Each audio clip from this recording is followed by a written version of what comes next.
Shalom, selamat pagi saudara-saudara yang dikasihi Tuhan Yesus Kristus. Salam sejahtera buat saudara semua dimanapun saudara berada.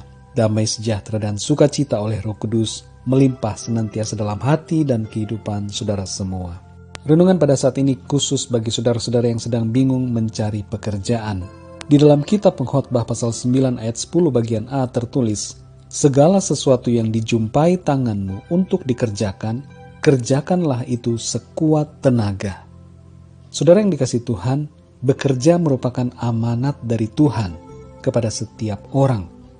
Tuhan memberikan dalam diri dan hati setiap orang suatu kerinduan dan panggilan yang berbeda-beda tanpa meniadakan kehendak bebas manusia. Itu sebabnya di dunia ini ada banyak sekali profesi, usaha dan pekerjaan. Kalau seandainya semua orang di dunia menjadi dokter, dari manakah kita akan mendapatkan beras? Dokter dan petani sama-sama profesi yang berguna bagi banyak orang.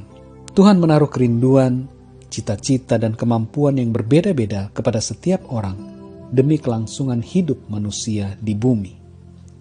Dalam ayat tadi disebutkan segala sesuatu yang dijumpai tanganmu untuk dikerjakan, kerjakanlah itu sekuat tenaga. Dari ayat ini kita mendapatkan pengertian yang dapat kita praktekkan dalam hidup, khususnya ketika sedang mencari pekerjaan. Yang pertama adalah, kerjakanlah apa yang tersedia untuk dikerjakan oleh kita saat ini. Seringkali kita membuat suatu batasan dan kriteria tertentu mengenai pekerjaan yang akan kita lakukan. Misalnya jenis dan bidang pekerjaan serta gaji yang akan kita terima. Hal itu tidak salah, tapi apabila kita dalam jangka waktu yang lama tidak bekerja atau menganggur, maka pilihan yang terbaik adalah bersikap fleksibel mengenai kriteria pekerjaan. Tidaklah masalah bila pekerjaan yang didapat nampaknya tidak sesuai dengan kemauan kita. Tapi terimalah itu dan lakukanlah pekerjaan tersebut, serta tetap menaruh harapan kepada Tuhan. Ingatlah bahwa promosi akan datang dari Tuhan, asalkan kita setia dalam perkara kecil. Yang kedua, saudara, bekerjalah dengan sebaik-baiknya. Ayat dalam Pengkhotbah 9 ayat 10 mengatakan agar kita melakukan pekerjaan dengan sekuat tenaga. Modal yang terbaik dalam bekerja adalah diri kita. Jadi biarkanlah diri kita menjadi bersinar di tempat kerja, dengan cara melakukan yang terbaik dan bekerja sekuat tenaga sepenuh hati kita. Bila saudara diberikan suatu tanggung jawab atas suatu pekerjaan, lakukanlah itu dengan yang terbaik yang saudara bisa lakukan. Jangan jadi biasa-biasa, tapi jadilah lebih dari biasa. Bersikaplah jujur dan bertanggung jawab agar saudara dapat dipercaya.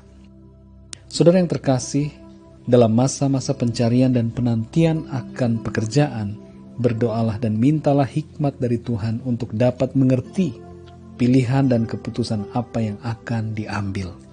Jangan putus asa dan jangan menyerah, jangan malu memulai dari bawah, dan jangan takut membuat keputusan serta pilihan, karena ketika saudara menyerahkan semua kepada Tuhan, maka percayalah bahwa Ia bekerja dalam pilihan dan keputusan saudara. Tuntunan Tuhan tidak akan berhenti, Ia akan selalu membimbing saudara melalui setiap proses untuk mencapai rencananya yang mulia. Saudara yang dikasihi Tuhan, demikianlah firman Tuhan yang terambil dari Pengkhotbah pasal 9 ayat yang ke-10, agar kita mengerjakan apa yang dijumpai oleh tangan kita untuk dikerjakan. Dalam Kolose pasal 3 ayat 23 tertulis, apapun juga yang kamu perbuat, perbuatlah dengan segenap hatimu, seperti untuk Tuhan dan bukan untuk manusia. Jadi dalam melakukan pekerjaan kita, lakukanlah itu dengan segenap hati kita, seperti untuk Tuhan dan bukan untuk manusia. Biarlah renungan ini menjadi berkat dan kekuatan buat saudara semua, dan Roh Kudus akan memberikan pemahaman yang lebih dalam tentang kebenaran firman Tuhan. Berkat dan penyertaan yang sempurna dari Allah Bapa Surgawi, kasih karunia dari Tuhan Yesus Kristus, dan persekutuan dengan Roh Kudus menyertai saudara semua, sekarang ini dan sampai selama-lamanya. Tuhan Yesus memberkati saudara, selamat beraktivitas dan sampai jumpa dalam renungan yang berikutnya. Haleluya.